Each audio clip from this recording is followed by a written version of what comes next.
Hello students, welcome in advance science classes. आज मैं राजेश वाधवानी आपके सामने सॉल्यूशन लेसन जो विलियन लेसन है उसमें बहुत इम्पोर्टेंट टॉपिक है जिसे राउले का नियम या कहीं आपको राउल्ट का नियम मिलेगा।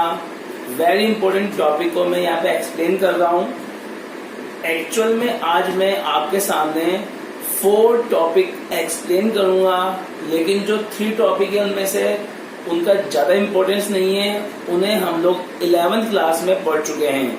आज जो 12th क्लास का सॉल्यूशन लेसन है उसमें हम लोग एक वाष्पीकरण, संघनन, वाष्प दाब एवं राउले का नियम, चारों नियम पढ़ेंगे। चारों जो टॉपिक है उसका स्टडी करेंगे।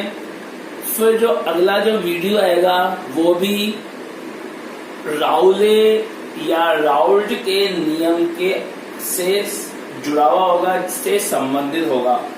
तो सबसे पहले मैं आपको बता दूं, हमारे पास कोई खुला हुआ बर्तन है, उसमें कोई द्रव रख दिया जाए एवं इसका तापमान बढ़ाया जाए तो क्या होगा। द्रव के कुछ अणु ऊर्जा पाकर वाष्पीकृत होंगे एवं क्योंकि ये पात्र खुला हुआ है इसलिए वाष्पीकरण की प्रक्रिया चलती ही रहेगी। असीमित समय तक वाष्पीकरण की प्रक्रिया चलती रहेगी। वाष्पीकरण में क्या होता है, जो द्रव के अणु हैं वो ऊर्जा पाकर के वाष्प के अणु में रूपांतरित हो जाते हैं। तो आपने अगर खुला हुआ पात्र लिया है तो वाष्पीकरण की प्रक्रिया असीमित समय तक चलती रहेगी। लेकिन अब हम लोग पात्र को बंद कर देते हैं। पात्र को बंद कर देने से वाष्पीकरण की प्रक्रिया अनियमित समय तक असीमित नहीं चलेगी। तो अब क्या होगा, द्रव के अणु वाष्प में परिवर्तित होंगे। चूंकि यहाँ पर स्थान सीमित है, अब ये वाष्प के अणु पुनः संघनित होकर के द्रव में परिवर्तित होंगे। इसे बोलेंगे संघनन। क्या बोलेंगे? संघनन। संघनन क्या होता है? वाष्प के अणुओं का पुनः द्रव के अणुओं में परिवर्तित हो जाना। तो इस बंद पात्र में ये दोनों प्रक्रियाएं चलती रहेंगी, वाष्पीकरण एवं संघनन। लेकिन कुछ समय पश्चात जब तापमान स्थिर हो जाएगा तो कुछ समय पश्चात साम्य अवस्था स्थापित हो जाएगी। साम्य अवस्था क्या होती है? वाष्पीकरण एवं संघनन दोनों की दर समान हो जाएगी। दोनों की दर समान हो जाएगी मतलब जितने द्रव के अणु वाष्प के अणु में रूपांतरित हो रहे हैं उतने ही वाष्प के अणु पुनः द्रव में रूपांतरित होंगे। यानी कि वाष्पीकरण की दर जितनी होगी संघनन की दर उतनी ही होगी। इसे बोलेंगे साम्य अवस्था। साम्य अवस्था। देखिए स्टूडेंट्स, वाष्पीकरण जब किसी बंद पात्र में द्रव लेते हैं, खुले पात्र की बात मैंने बताई है, यहाँ पे इसको लिखा नहीं है। तो जब किसी बंद पात्र में द्रव लेते हैं तो ऊर्जा पाकर द्रव के अणु वाष्प में बदलते हैं। ऊर्जा पाके द्रव के अणु वाष्प में बदलेंगे तो क्या बोलेंगे? इसे वाष्पीकरण। क्या बोलेंगे? इसे वाष्पीकरण या वेपराइजेशन। अब क्या हुआ? संघनन। चूंकि ये बर्तन बंद है, अगर ये बर्तन बंद नहीं होता तो वाष्पीकरण चलता रहता असीमित समय तक। वाष्प के अणु का पुनः द्रव की सतह में मिलना संघनन कहलाता है। ये दोनों क्रियाएं एक दूसरे के विपरीत हैं। ठीक है, अब आगे चलते हैं। कुछ समय पश्चात क्या होगा? वाष्पीकरण एवं संघनन दोनों की दर समान हो जाएगी तो साम्य अवस्था स्थापित हो जाएगी। साम्य अवस्था में तापमान स्थिर रहता है। जितना वाष्पीकरण होगा उतना ही संघनन होगा, दोनों की दर समान हो जाएगी। यहाँ ये इसका मतलब करते ही नहीं है कि द्रव और वाष्प दोनों समान होंगे। नहीं, द्रव और वाष्प समान नहीं होंगे। द्रव तो ज्यादा मात्रा में रहेगा और वाष्प कम मात्रा में रहेगा, लेकिन दोनों की दर समान हो जाएगी। वाष्पीकरण एवं संघनन दोनों की दर समान हो जाएगी। कब? साम्यावस्था में। तो साम्यावस्था में वाष्पीकरण एवं संघनन दोनों की दर समान हो जाती है। अब अगला टॉपिक आएगा वाष्प दाब। देखो वाष्प दाब किसे कहते हैं बेटा? ये पात्र है, बंद पात्र है, द्रव रखा हुआ है इसमें, तो द्रव के अणु वाष्प में चेंज हुए और वाष्प के अणु पुनः द्रव में बदल रहे हैं। वाष्पीकरण भी चल रहा है और संघनन भी चल रहा है। साम्यावस्था स्थापित हो गई। तो साम्यावस्था में क्या है? तापमान स्थिर है, टेम्परेचर कांस्टेंट, स्थिर है। ठीक है। इस अवस्था में वाष्प के अणुओं द्वारा द्रव की सतह पर, इस समय वाष्प के अणुओं द्वारा द्रव की सतह पर उत्पन्न दाब को वाष्प दाब कहते हैं। साम्यावस्था स्थापित हो चुकी है। इस अवस्था में क्या होगा? वाष्प के अणुओं द्वारा द्रव की सतह पर जो दाब उत्पन्न होगा उसे बोलते हैं वाष्प दाब या वेपर प्रेशर।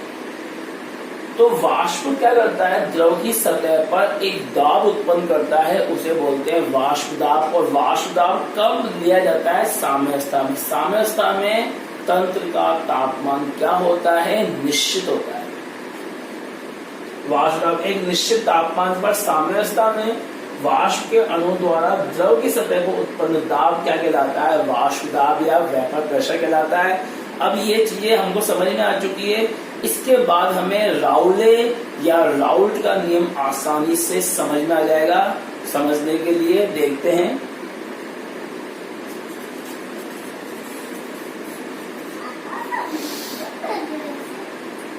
अब क्या करना है अपन को?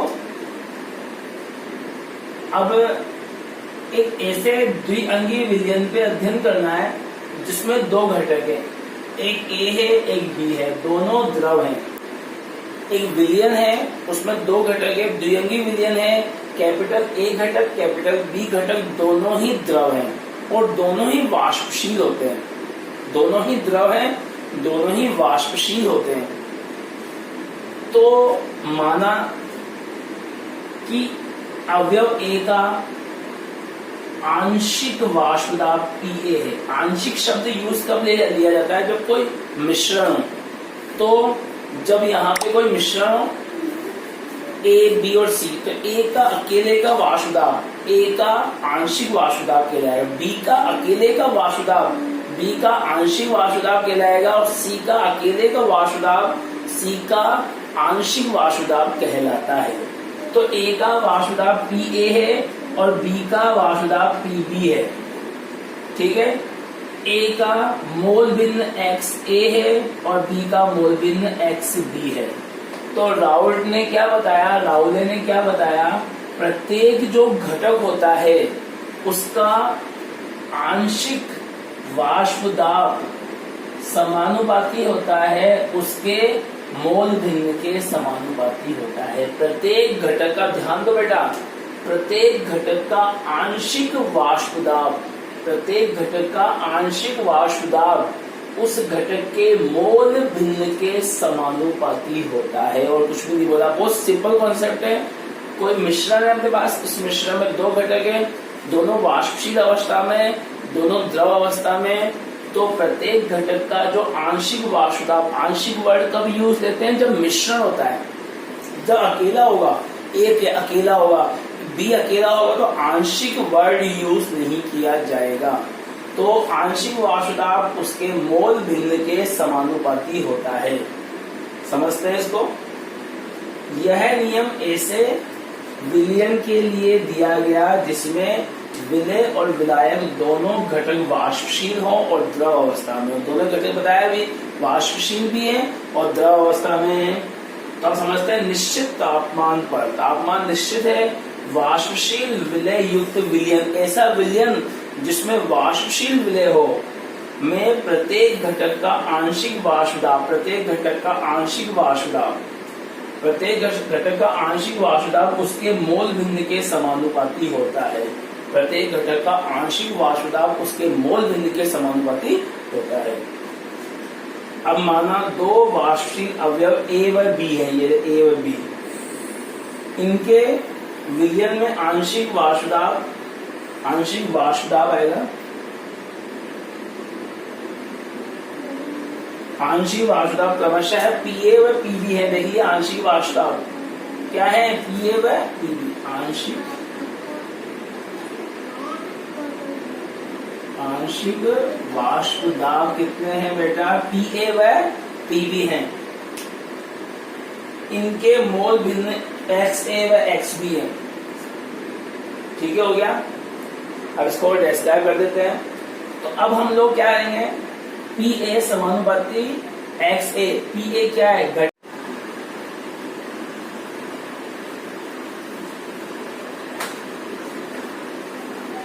यहाँ PA क्या है, यहाँ PA हम लोगों ने घटक A और घटक B दोनों ही क्या है, वाष्पशील अवस्था में दोनों को मिलाया। उस समय ओनली घटक A का वाष्प दाब है, जिसे घटक A का आंशिक वाष्प दाब कहते हैं। तो किसी घटक का आंशिक वाष्प दाब उसके मोल भिन्न के क्या है, समानुपाती है। यही राउल्ट का नियम है। इसको आगे हम लोग और इसको डिस्क्राइब कर रहे हैं। तो यहाँ पे PA equal to PA naught XA आ जाएगा। अब यहाँ पे PA नॉट क्या है बेटा, PA नॉट है जब घटक A घटक B के साथ मिश्रित नहीं था, अलग था, उस समय घटक A का प्योर फॉर्म में शुद्ध अवस्था में वाष्प दाब है। जब घटक A घटक B के साथ मिक्स नहीं था, मतलब शुद्ध अवस्था में था, उस अवस्था में घटक A का क्या है, वाष्प दाब है शुद्ध अवस्था में। ठीक है, तो यहां देखते हैं। माना दो वाष्पशील अवयव A व B हैं, इनके विलयन में आंशिक वाष्प दाब PA व PB है। इनके मोल भिन्न XA व XB हो गया। तो PA XA के समानुपाती, PA equal to PA naught XA, ये हो गया। इसी प्रकार से PB के लिए क्या होगा, PB क्या है, जब A व B मिक्स हो चुके हैं, A भी वाष्पशील है, B भी वाष्पशील है, तो उस समय B का आंशिक वाष्प दाब घटक B के मोल भिन्न के समानुपाती होता है। इसको और आगे बढ़ाया जाए तो PB equal to PB naught XB होता है। PB नॉट क्या है, शुद्ध अवस्था में वाष्प दाब है किसका, B घटक का। यहाँ दे रखा है PA नॉट व PB नॉट वाष्पशील अवयव A व B के शुद्ध अवस्था में वाष्प दाब है। ठीक क्या हो गया, राउल्ट का नियम हो गया।